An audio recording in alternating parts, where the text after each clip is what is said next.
it's good at least we have someone here, because this is a topic that we felt about for a while. We felt strongly about it. We feel very strongly about this topic, and we have talked about it before in passing, but we really want to focus on this tonight. Correct. And what we're talking about is children in virtual reality. Yes. There's a lot of layers to this. It's not just children, whether or not they should play VR. The topic... No, we're doing a big deep dive into this. Big deep dive. So this will be one of the ones where we kind of cut things into segments, talk with you guys a little bit, then go over an article or two.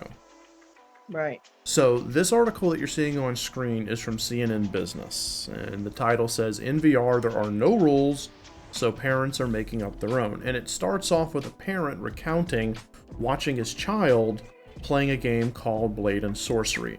If you're a VR player, you know that game. It's a fantasy sword fighting game. It is very visceral, very violent. Yes, it is. Yes. So he saw his child playing this and was like, wait a minute, what the heck? And the problem being, of course, this is in your face, very realistic violence. It's not like when they're playing a game on flat screen and there's a separation between themselves and the violence. This child was... This child is really, he's in the action. Yes. And he's causing all these blood and guts to go everywhere. Right. And if they were playing like a Call of Duty game, like if they're playing like Pavlov or something, which is a game that's, you play a soldier shooting, he'd be shooting people with very realistic acting guns. So this article goes deeper into the problem is that unlike games like your Call of Duty and your GTA, which have been around for a while, have caused all kinds of drama, there's no clear-cut, parental control topic being discussed. People don't talk about parental controls and parental overwatch in virtual reality because the technology is so new. Right. People aren't thinking about the kids being in VR. Right. But they are. They are. A lot of kids got VR helmets for Christmas. Right. Like the Quest 2. Massively popular, huge seller this past Christmas. Right.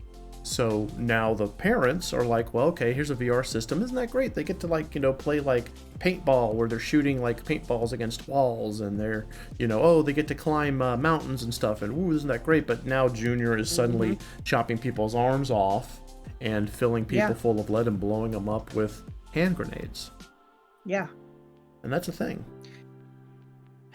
So there's a lot to unpack with that.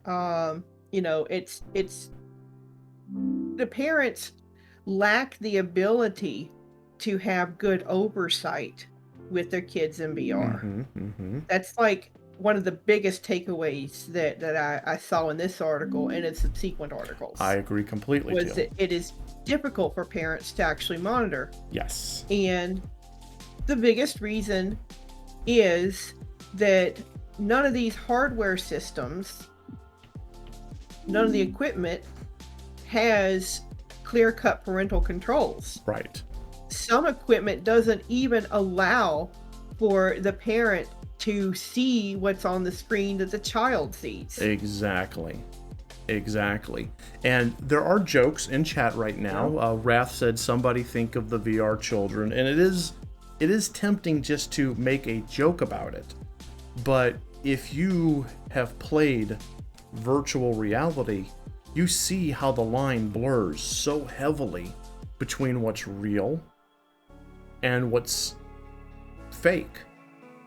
So yeah, it's kind of scary that this piece of hardware, this technology, is not legislated at all. I shouldn't say legislated. There's no controls over it. Teal? That's correct. I apologize. Something is wrong with my chat window.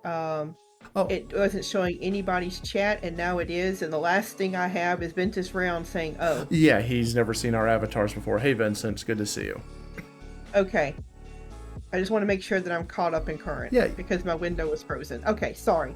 Legislation. Yes. Well, there's barely any legislation covering virtual reality for adults. Right. For the community. So, of course, there's no legislation for the children. And I use legislation erroneously. We're not talking about, or we shouldn't be talking about a government. We're talking about a parent. So a parent, guiding what their child does and doesn't play.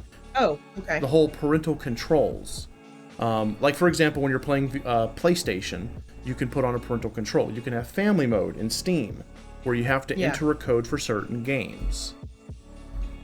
That's what we're talking about. There is none of that for VR outside of a family code for Steam. That's it. That's all you'd have. Right. That's correct. Yeah. I think one of the pieces of equipment that you can have for VR, I don't remember. One of the articles I think said something about there was a mode that you could kind of see, but for the most part, none of this is accessible to the parent when the child is actually on there playing. Right. So you don't know what the child is doing. You don't see what the child is playing. Right. Now that's a huge problem. Now I want to address though what Rack says, that he feels like this is an argument that was used with video games. I agree.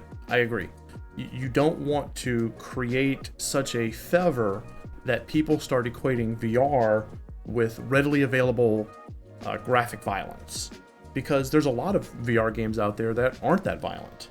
Heck, we're in VR chat. A good portion of the content in VR chat is very cartoony, very fluffy.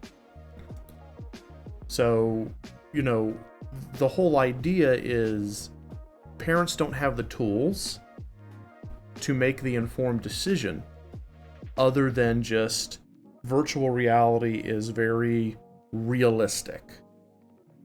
Now, Burke, I agree with what you're saying. Burke says, well then, let's have developers be a bit more transparent as well. It's not only coming from one side. Now, I agree with that, and we've always fought that developers have to be more responsible with their products.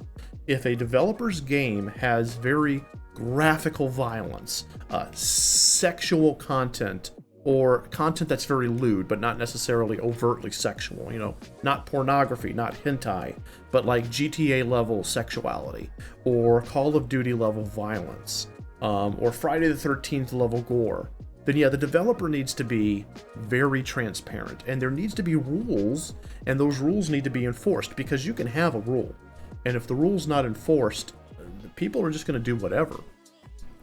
So, while it's important that we say, developers, it's on you, the developers have to be compelled to do it.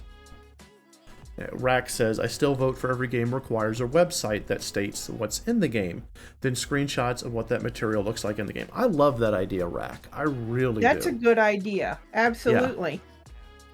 Yeah. Be as transparent as you can be about what's in the game and what gameplay is like, and then parents can make an informed decision about that game.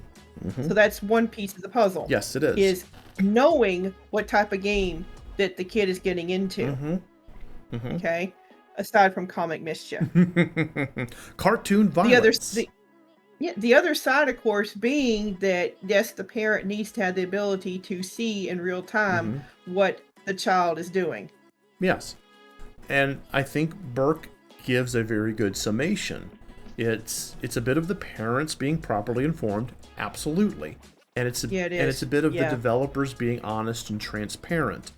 I would rather, as a developer, be completely honest with parents and then have them say that's not for my kids, than to create a game that I sell copies, but then I'm known as the person who sold graphic violence to children. I wouldn't want that stigma on me. It's not worth the money. So it's kind of like a partnership, if you will, between developer and parent. And if you wanted to get philosophical, you could say that a lot of this problem comes from the innate mistrust between parents and developers. There's always been that slight antagonistic relationship between the two, and that needs to go. It has no place, because think of the children. Well, the children actually do get hurt. they do get hurt from this.